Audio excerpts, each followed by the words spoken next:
गेले 2 दिवस ढगाळ हवामान असलेल्या दुबईत काल मुसळधार पावसाने झोडपले।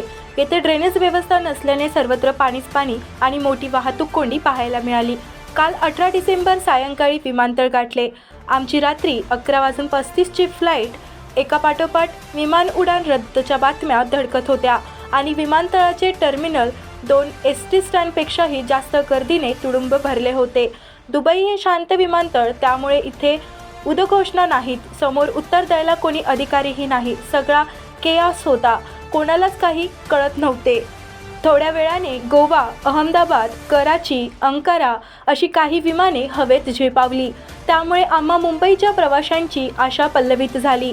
प्रवाशांचा पारा चढत होता, जागोजागी वादविवाद आणि आरडाओरडा सुरू होता। पहाटे 3 ते 3:30 ला फ्लाय दुबईच्या काही अधिकाऱ्यांनी खेकसचं मॅकडी किंवा KFC मधून सर्वांना मेल देत असल्याची घोषणा केली। पोटात कावळे ओरडत असल्यामुळे सर्वांनीच पेटपूजा केली आणि तेवढ्यात अधिकाऱ्यांनी मुंबईच्या प्रवाशांनी गेट क्रमांक 11 जवळ लाईनीत उभे राहावे असे सांगितले।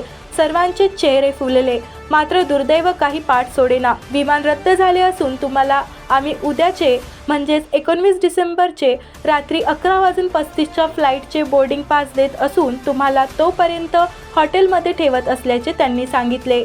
माझे लोकांना समजावणे, अधिकाऱ्यांशी चर्चा हे समाजकार्य माझ्या अंगाशी आले आणि काही वेळातच 19 च्या रात्रीची फ्लाईट हाऊसफुल झाली असून माझ्यासह अनेक प्रवाशांना 20 तारखेला रात्री 11:35 ला अकॉमिडेट करू असे सांगण्यात आले। मग इमिग्रेशन वा इतर सोपस्कार पूर्ण करून एका बऱ्यापैकी हॉटेलमध्ये आम्ही आलोय। दृष्टचक्र इथेच संपत नाही। आम्हाला बॅग मिळालेल्या नाहीत, त्या चेक इन बॅगेजमध्ये आहेत। उद्या रात्रीपर्यंत काय कपडे घालावे हा प्रश्न तर दुय्यम आहे, पण अनेक ज्येष्ठ नागरिक, लहान मुलं सर्वांचीच आवाज होत आहे।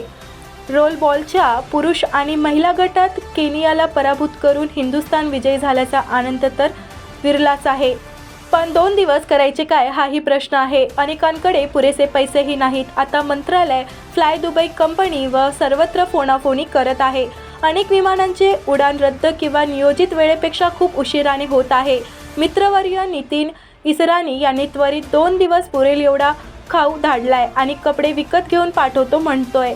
तर सौरभ अथिनकर ह्या पुण्यातील स्नेहाने पाणी ओसरले तर संध्याकाळी येतो दादा, चूल मटनला जेवायला जाऊ सांगितलंय। तिकडे माझा जिवलग मित्र राजेंद्र गादियाची लेक नुपूर चोरडिया म्हणतीये की काका तुम्ही अबुधाबीला माझ्या घरी या आणि फ्लाईट मिळेपर्यंत इथेच राहा।